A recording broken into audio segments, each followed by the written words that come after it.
வாசிக்கிறான். யார் வராங்க பாரு. அடே, கமலாவும் பெரிய மாப்பிளையும். வாமா. வாங்க வாங்க. யார் கொண்டா கொண்டா கொண்டா.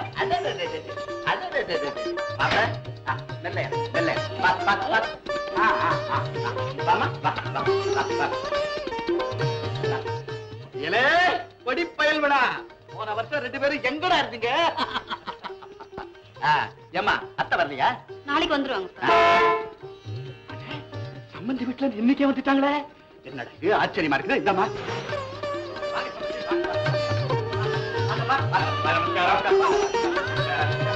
சம்பந்தி விசேஷம் நாளைக்கு ஆச்சு. நீங்க நாளைக்கு தான் வருவீங்க நான் எதிர்பார்த்தேன். என்ன சொன்னீங்க? விசேஷத்துக்கு 2 நாள் முன்ன சொல்ல வந்துட்டோம்.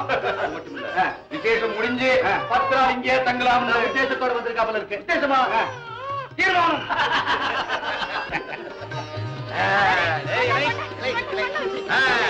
ரெட்டவாலே ரெட்டவாலே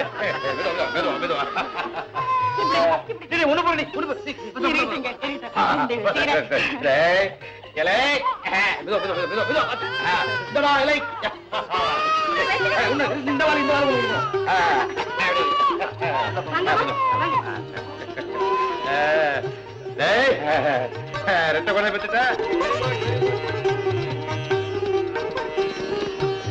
சரி குழந்தை வேலை பெற்றுட்ட.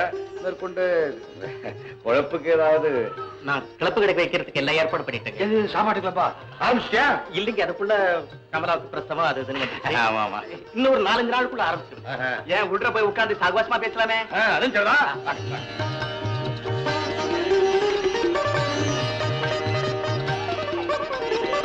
வேதவெளி நம்ம 2 பேருக்கும் இந்த ரூமே நல்லா இருக்கும்னு நினைக்கிறேன். நீ என்ன நினைக்கிற? நினைக்கிறது என்னங்க, நல்லாதான் இருக்கும். என்ன பூந்துக்கோ.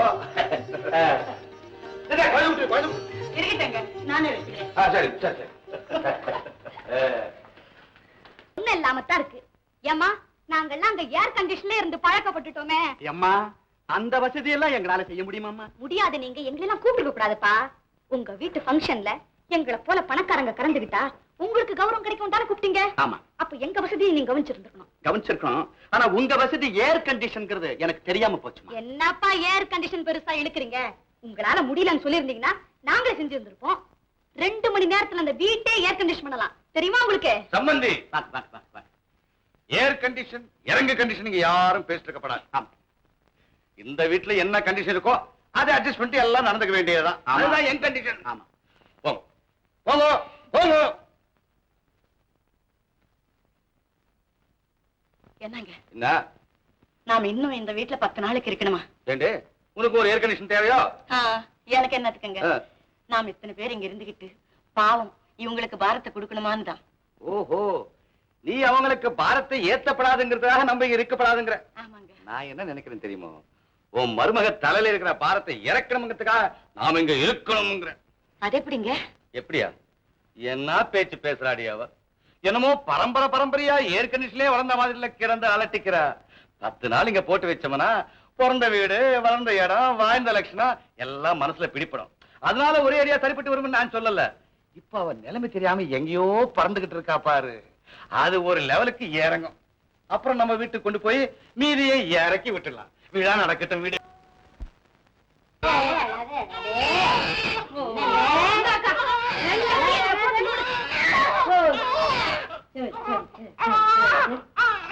இப்ப என்னமா எடுத்துட்டு போறேன்? காலையில கஷ்டம் சௌரியமா இருக்கும்.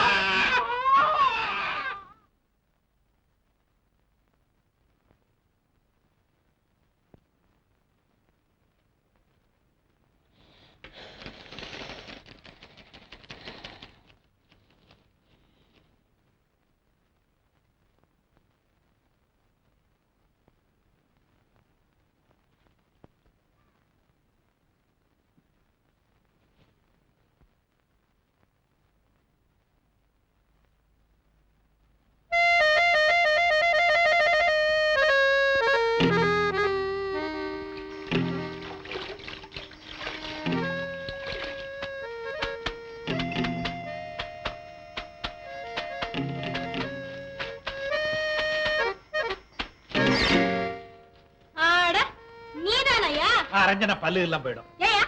மறுபடியும் ஏன் அவன் ரஞ்சனா கிராமத்துல புல்லு கட்டு தூக்குற மாதிரி வாயா போயான்னு சரிதாயா ஏய், இப்படியா? ஆமா இந்த ராத்திரியில சத்தம் இல்லாம ஏன் பின்னாடி வந்து நிக்கிறியே? என்ன சங்கதி? அடே, நீ வந்தியா? நான் பார்த்தனா? நான் எப்படி இங்க வந்தேன்னு எனக்கே தெரியல. அதனால இப்ப நீ எப்படி இருக்க தெரியுமா? எப்படி? கொஞ்ச நாள்ல பெரிய முன்னேற்றம் உடம்புல. யோ, இதெல்லாம் பொண்டாட்டிக்கிட்ட வச்சுக்கோ, நம்ம கிட்ட வேண்டாம். ஏண்டி, நான் உன் அத்தான் தானே? ஆமா. உன்னை 2ஆம் தாரம் கல்யாணம் பண்ணிக்கிறதுன்னு நான் முடிவு பண்ணிருக்கேன். என்னடி இது? 2ஆம் தாரனோட வாய பழந்தவன் அப்படியே நிக்கிற? 2ஆம் தாரம். ஆமா. என்ன? ஆமா. நீர். நானே. ஆடையா? என்னடி இது இவ்வளவு அலட்சியம்? பின்ன என்னையா? ஒருத்திய கட்டிய இன்னும் ஒன்னையும் காணோம். எங்க காணுங்கிற? யோ, உனக்கும் பெரியஸ்தானுக்கும் ஒண்ணாவே கல்யாணம் ஆச்சு. ஆமா. அவர் ஒரே வருஷத்துல 2 குழந்தைகளை பெத்துக்கிட்டார் பாத்தியா? நீயும் இருக்கிய. ஐயோ, நான் என்னடி பண்ணுவேன்? உங்க அக்கா தான். யோ, அக்கா மேல ஏன் குறை சொல்ற? முதல்ல நீ போய் ஒரு நல்ல டாக்டர் பாரியா.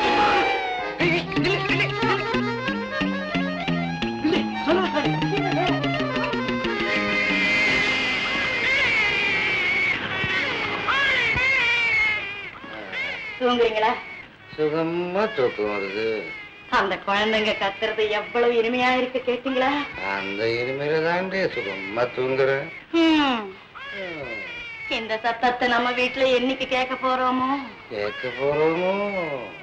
ஏங்க, அந்த 2 குழந்தையில ஒரு குழந்தை நம்ம பையில விட்டு தத்தெடுக்கலாம். ஆமாங்க. போட்டன பாருங்க. நான் நேத்து நினைச்சேன், நீ இன்னைக்கு சொல்ற. ரொம்ப லேட்டு. இருட்டான், எல்லாம் முடிச்சுட்டு இருப்பாங்க. இப்ப போய் கேட்டு ஒரு முடிவு வந்துடலாமா? ஆமாங்க. சம்பந்தி, எப்பா முருகேஷா, சங்கரா, வாங்க வாங்க, எல்லாம் வாங்க, தம்பதிகளோட வாங்க. என்ன சம்பந்தி, என்ன சமாச்சாரம்? சொல்றேன். நம்ம குடும்பத்தில் உள்ள அத்தனை பேரையும் கூட்டி ஒரு சின்ன மகாநாடு நடத்தி ஒரு முக்கியமான விஷயத்தை பத்தி முடிவு எடுக்க வேண்டியிருக்கு. அதாவது இந்த கூட்டம் கூட்டப்பட்ட நோக்கம் என்னன்னா, என் கிழவி இருக்காள, ஒரு பேரனை பார்த்துட்டு தான் மண்டையை போடுவேன்னு என் மண்டையை போட்டு உருட்டிட்டு இருக்கா. ஆனா அத பத்தி என் மகன் எந்த வகையிலையும் கவலைப்பட்டதாக எனக்கு தெரியல. என்னடா, உங்க தலைமுறையை முடிச்சிருங்க. முடிச்சிடுறேன். நிலைமை இப்படி இருக்கும் போது நான் ஒரு அவசர முடிவுக்கு வந்துட்டேன். என்ன? அதாவது நம்ம கமலா இருக்காரு, நம்ம கமலாருடைய 2 குழந்தைகள்ல ஒரு குழந்தை என் மகனை விட்டு ஸ்வீகாரம் எடுத்துக்க சொல்லணும்னு தான். அதான் அந்த முடிவு. இந்த முடிவை பத்தி உங்களுடைய அபிப்பிராயம் என்ன சம்பந்தி? மன்னிக்கணும், இதுல நான் என்னங்க அபிப்பிராயம் சொல்ல முடியும்? பிள்ளைய பெற்றவங்களும் தத்தெடுக்க போறவங்களும் சேர்ந்து முடிவு பண்ண வேண்டிய விஷயம் இல்லையா இது? அது நியாயம்தான். எப்பா பெத்தவனே, பெரியவனே, உன்னுடைய அபிப்பிராயம் என்னப்பா? ஐயா, பெரியவங்க நீங்க கேட்கும்போது நான் சொல்றதுக்கு என்ன இருக்குங்க? கமலா சம்மதிச்சா? கமலம்மா சம்மதிச்சா எல்லாம் நடந்துருமா? ஜானகிமாவும் தான் சம்மதிக்கணும். ஏன் சம்மதம் இருக்கட்டும். இப்போ என்ன நடந்து போச்சு? என்ன பத்தி என்ன தெரிஞ்சுக்கிட்டு இந்த மகாநாடு, மீட்டிங், தீர்மானம், இதுக்கெல்லாம் என்ன அவசரம் இப்போ? ஒண்ணும் இல்லம்மா, கல்யாணம் ஆகி 1 வருஷம் ஆயும் கூட. 1 வருஷம் தானே, 10-20 வருஷம் ஆயிடலையே. அம்மா, நீ 30 வருஷம் கழிச்சு கூட ஒரு குழந்தைய பெத்து கொடுக்கலாம். ஆனா இந்த கிழவி உயிரோடு இருப்பாங்கிறதுக்கு என்ன கேரண்டி? அந்த பயத்துலதாமா இந்த அவசர முடிவுக்கு வந்துட்டோம். அப்படி அவசரப்பட்டா எங்கேயாவது அநாத ஆசிரமத்திலிருந்து ஒரு குழந்தையை தத்து எடுத்துக்கிறது. இந்த 2ல ஒன்னத்தான் எடுத்துக்கணுங்கிற அவசியம் என்னவோ? இந்த 2ல ஒன்னத்தான் எடுக்க கூடாதுங்கிறதுக்கு காரணம் என்னவோ? அநாத ஆசிரமத்துல எடுத்தா அத்தோட கணக்கு தீர்ந்து போயிடும். இந்த 2ல ஒன்னு எடுத்தா 2வது வரும், 3வது வரும், இப்படியே வந்து எல்லாம் ஒண்ணுக்குள்ள ஒண்ணாகி கடைசியில நான் போய் அநாத ஆசிரமத்துல சேரும்படியா வரும். அதுதான் காரணம். சபை தேதி குறிப்பிடாமல் ஒத்தி வைக்கப்பட்டிருக்கிறது. ஆனா ஒண்ணு, இந்த கிழவி திடீர்னு நெஞ்செடுக்குது, மூச்செடுக்குதுன்னு சொன்னா உடனடியாக சபை கூட்டப்பட்டு எந்த விதமான எதிர்ப்பிருந்தாலும் ஏகமனதாக தீர்மானம் நிறைவேற்றப்படும். ஜானகி, கிழவன் குழந்தை விஷயத்தை இத்தோட விடுறதா தெரியல. உன் கணவனோ உன் தங்கச்சி சவுந்தராவை சுற்றி சுற்றி வந்துகிட்டே இருக்கான். இன்னும் சில நாளைக்கு இந்த கூட்டத்தோட இருந்த இந்த 2ல ஏதாவது ஒண்ணு நடந்துரும். எது நடந்தாலும் அது உன் எதிர்கால வாழ்வுக்கு ஆபத்து. ஆக பொழுது விடிஞ்சதும் ஏதாவது ஒரு கலவரத்தை உண்டு பண்ணி இந்த கூட்டத்தையும் கலைச்சிட்டு நீ உன் புருஷனை அழைச்சுக்கிட்டு இந்த வீட்டை விட்டே வெளியேறும் வழியப்பார்.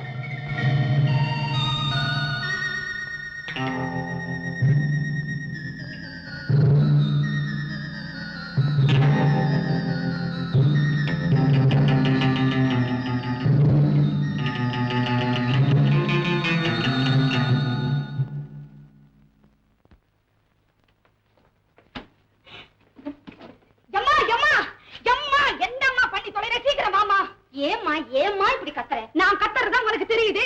இந்த வீட்டுல நடந்த அநியாய அக்கிரமம் என்னன்னு உனக்கு தெரியலையே. கொள்ள போயிடுச்சே.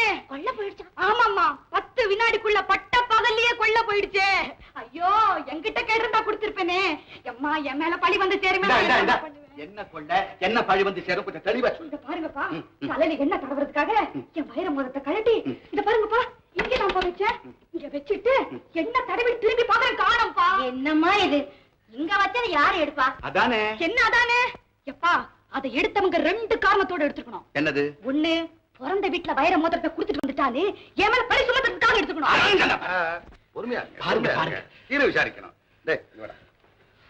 நீ எடுத்தியா? இல்லப்பா. நீ எடுத்தியா? நான் பார்க்கவே இல்லைங்க. சம்பந்தி சத்தியமா சொல்றேன், நானும் எடுக்கிறேன். என்ன சம்பந்தி? இல்ல எப்ப விவகாரம் இவ்வளவு தூரம் வந்ததோ அது தீர விசாரிக்க வேண்டியது தானே. உங்க பொண்ணு சொன்ன நோக்கத்தோட எடுக்கணும்னா நாங்க 3 பேர் தான் எடுத்துக்கணும். நாங்க எடுக்கல. அப்புறம் நம்ம 2வது காரணம் இருக்கிறதா? அது என்னம்மா அது 2வது காரணம்? வேற என்னப்பா, இல்லாதவங்க எடுத்திருப்பாங்க.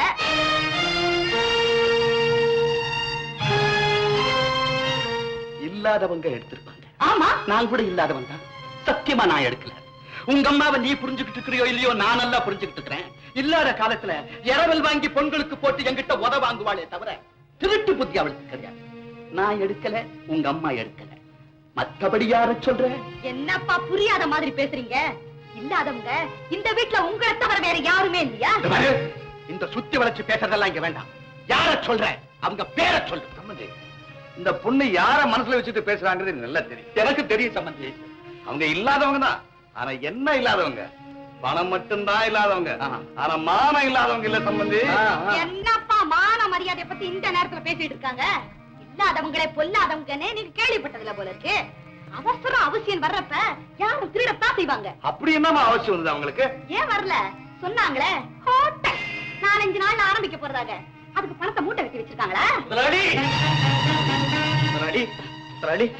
நாங்க தான் எடுத்தோமாங்கிறத நல்லா தெரிஞ்சுக்கிட்டு பேச சொல்லுங்க. இந்த அம்மா பேசுறது பார்த்தா நாங்க தான் திருடணுங்கிறத தீர்த்துக்கிட்டு பேசுற மாதிரி இருக்கு. முதலாளி, நீங்கெல்லாம் பெரியவங்க, நான் ஏழை நொண்டி சமயக்காரன். இருந்தாலும் இதெல்லாம் நல்லா நீங்க நல்ல. நீங்க ஏங்க இவ்வளவு ஆத்திரப்படுறீங்க? இவ்வளவு பெரியவங்களே கையெடுத்து கும்பிட்டு நாங்க எடுக்கலேன்னு சொல்லலையா? நமக்கு மட்டும் என்ன, நாமும் எடுக்கலங்கிறத நிரூபிச்சுட்டா போச்சு. இத வரேன்.